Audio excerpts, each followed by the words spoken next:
Bonjour, aujourd'hui vidéo consacrée au signe du quotient. Alors, on va s'appuyer sur un exemple, donc on souhaite dresser le tableau de signes de 5x plus 2 sur x moins 1. Alors ce qu'on va voir dans la vidéo, c'est qu'en fait, pour faire le tableau de signe d'un quotient, la méthode est extrêmement similaire à celle qui permet d'obtenir le signe d'un produit. Donc je vais commencer à étudier le signe du numérateur et du dénominateur. Alors comment est-ce que je fais ça? Alors il y a plusieurs méthodes qu'on a vues dans diverses vidéos. Moi celle que j'utilise préférentiellement, elle consiste à résoudre des inéquations. Donc je commence par me demander quand est-ce que le numérateur 5x plus 2 est strictement positif. Autrement dit, où est-ce que je mettrai des plus dans la ligne du signe de 5x plus 2. Alors je résous l'inéquation, je ne détaille pas ici. On trouve que 5x plus 2 est strictement positif quand x est strictement plus grand que moins 0,4. Je fais la même chose pour x moins 1.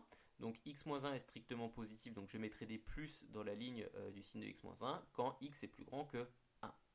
Alors, une fois qu'on a fait ça, qu'est-ce qu'on fait? On fait notre petit tableau habituel avec une ligne pour x, une ligne pour le numérateur 5x plus 2, une ligne pour le dénominateur x moins 1 et une ligne pour le quotient. Quelles sont les valeurs de x qui vont m'intéresser, qui sont importantes ici? Je vois qu'ici il y a x égale moins 0,4 et x égale 1 que j'inscris dans l'ordre croissant dans la ligne des x. Je sépare bien les cases de mon tableau en tirant deux petits traits verticaux. Et puis, du coup, il faut que je remplisse ces lignes. Alors, je commence par la ligne de 5x plus 2. Ici, j'ai écrit que 5x plus 2 était strictement positif, c'est-à-dire que je mets des plus dans sa ligne, quand x est plus grand que moins 0,4. Donc, x est plus grand que moins 0,4, ça veut dire à droite de moins 0,4. Donc, on a dit, je mets des plus, 5x plus 2 est strictement positif, à droite de moins 0,4, c'est-à-dire ici. Ce qui veut donc dire que quand x est égal à moins 0,4, on a 0. Et puis, quand x est plus petit que moins 0,4, on a un moins puisque c'est strictement négatif. Je fais la même chose pour le signe de x moins 1. X moins 1 est strictement positif quand x est plus grand que 1. Donc je mets des plus à droite de 1, c'est-à-dire ici. En dessous du 1, je mets un 0. Et avant, je mets un moins. Alors, c'est là que ça devient intéressant. Donc ici, nous, ce qui nous intéresse, c'est le signe de 5x plus 2 sur x moins 1. Alors, ce que je vois, c'est que quand x est compris entre moins l'infini et moins 0,4, je regarde le quotient d'un nombre strictement négatif par un nombre strictement négatif, et un nombre strictement négatif divisé par un nombre strictement négatif, ça me donne un nombre strictement positif.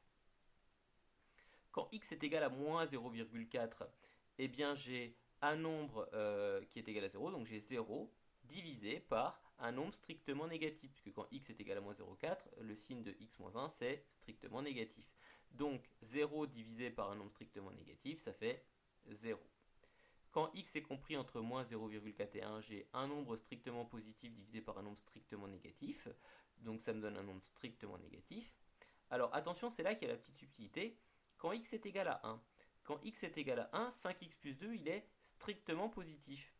Et x moins 1, il est égal à 0. Ce qui veut donc dire que quand je regarde 5x plus 2 sur x moins 1, en fait, je cherche à diviser un nombre strictement petit par 0.